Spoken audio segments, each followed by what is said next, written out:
ये खबर केआर मंगलम यूनिवर्सिटी द्वारा प्रस्तुत की गई है। क्या आपने कभी सोचा है कि जब एक 400 किलो का रॉकेट 8,700 किलोमीटर प्रति घंटे की रफ्तार से सीधे चांद से टकराएगा तो क्या होगा? क्या एलन मस्क के इस एक बेलगाम रॉकेट की टक्कर से चांद पर तबाही मचने वाली है और चांद का भूगोल बदलने वाला है? और क्या धरती पर बैठे हम और आप अपनी आंखों से चांद पर उठने वाला 500 किलोमीटर ऊंचा धूल का वो भयानक गुबार देख पाएंगे? जरा सोचिए, जिस चांद को हम सदियों से शांति और शीतलता का प्रतीक मानते आए हैं, आज वही चांद एक बहुत बड़े अंतरिक्ष धमाके का गवाह बनने जा रहा है। अमेरिकी दिग्गज कारोबारी एलन मस्क की कंपनी स्पेस एक्स का एक बेकाबू हो चुका फॉल्कन 9 रॉकेट भारतीय समय अनुसार आज दोपहर 12:05 पर चांद की सतह से टकराने जा रहा है।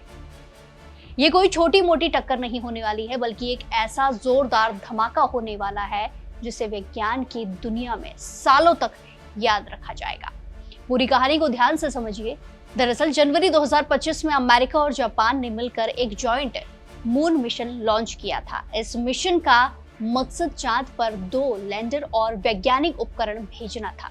इस भारी भरकम मिशन को अंतरिक्ष में ले जाने की जिम्मेदारी दी गई थी। एलन मस्क के शक्तिशाली फॉल्कन 9 रॉकेट को यह जिम्मेदारी दी गई थी। मिशन तो अपनी जगह सही तरीके से आगे बढ़ा, लेकिन इस रॉकेट का ऊपरी हिस्सा, जिसे वैज्ञानिक भाषा में 2025010D नाम दिया गया है, अंतरिक्ष में भटक गया। स्पेसएक्स आमतौर पर अपने रॉकेट के ज्यादातर हिस्सों को धरती पर सुरक्षित वापस उतार लेता है, लेकिन इस ऊपरी हिस्से के साथ ऐसा नहीं हो पाता है। पिछले करीब 1.5 साल से लगभग 400 किलोग्राम वजनी और करीब 5 मंजिला इमारत जितना बड़ा ये मलबे का टुकड़ा अंतरिक्ष में बेकाबू होकर घूमता रहा है और अब आखिरकार इसकी किस्मत में चांद से टकराना ही लिखा है। फेमस एस्ट्रोनॉमर बिल ग्रे और कई बड़े वैज्ञानिकों की गणना के मुताबिक आज यानी कि बुधवार 5 अगस्त को भारतीय समय अनुसार दोपहर ठीक 12:05 पर यह बेकाबू मलबा चांद के आइंस्टाइन क्रेटर के पास जाकर गिरेगा। टक्कर के वक्त इस रॉकेट मलबे की रफ्तार इतनी खतरनाक होगी कि आप अंदाजा भी नहीं लगा सकते। ये लगभग 8,700 किलोमीटर प्रति घंटा यानी कि करीब 2.5 किलोमीटर प्रति सेकंड या फिर मैक 7 की स्पीड से चांद की सतह पर टकराएगा। ये रफ्तार किसी बंदूक से निकली गोली से भी कई गुना तेज है।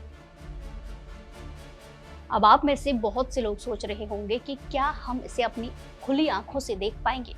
तो वैज्ञानिकों का कहना है कि ये टक्कर सीधे तौर पर आंखों से दिखाई नहीं देगी। क्यों? क्योंकि ये चांद के उस हिस्से में हो रही है जो सीधे नजर नहीं आता है। लेकिन हाँ, अगर आपके पास एक अच्छा टेलीस्कोप या फिर अगर आप एस्ट्रोनॉमी के शौकीन हैं, तो टक्कर के तुरंत बाद चांद की सतह से उठने वाला धूल का एक बहुत बड़ा गुबार देखा जा सकता है। वैज्ञानिकों का अनुमान है कि टक्कर का असर इतना तेज होगा कि चांद की सतह से धूल और चट्टानों का गुबार करीब 50 किलोमीटर ऊपर तक उठ सकता है।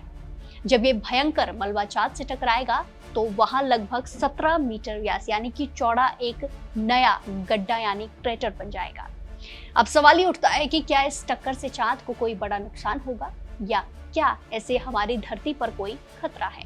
वैज्ञानिकों ने साफ कर दिया है कि चांद बहुत बड़ा और मजबूत है, इसीलिए इस टक्कर से चांद की कक्षा या फिर उसकी सतह पर कोई भी फर्क नहीं पड़ने वाला है। लेकिन वैज्ञानिक नजरिए से ये घटना एक बहुत बड़ा वरदान साबित होने वाली है, ऐतिहासिक घटना होने वाली है। चांद पर आमतौर पर जब प्राकृतिक मेटेरॉइड गिरते हैं तो वैज्ञानिकों को उनका वजन या गिरने का सही समय पता नहीं होता, लेकिन इस बार वैज्ञानिकों को रॉकेट का सटीक वजन, उसकी स्पीड और टक्कर का सही समय पहले से पता है।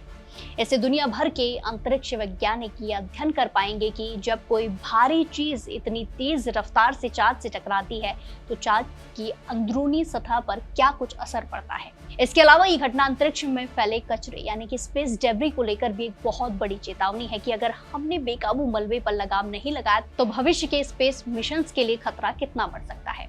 तो एलन मस्क के इस बेकाबू रॉकेट की चांद से होने वाली इस ऐतिहासिक टक्कर पर आपकी क्या कुछ राय है? क्या आपको लगता है कि प्राइवेट अंतरिक्ष कंपनियों को अंतरिक्ष में फैलते कचरे के लिए ज्यादा जवाबदेही बनाई जानी चाहिए। अपनी राय हमें कमेंट्स में जरूर दें और बाकी देश और दुनिया की तमाम बड़ी अपडेट के लिए जुड़े रहिए दैनिक जागरण के साथ। नमस्कार।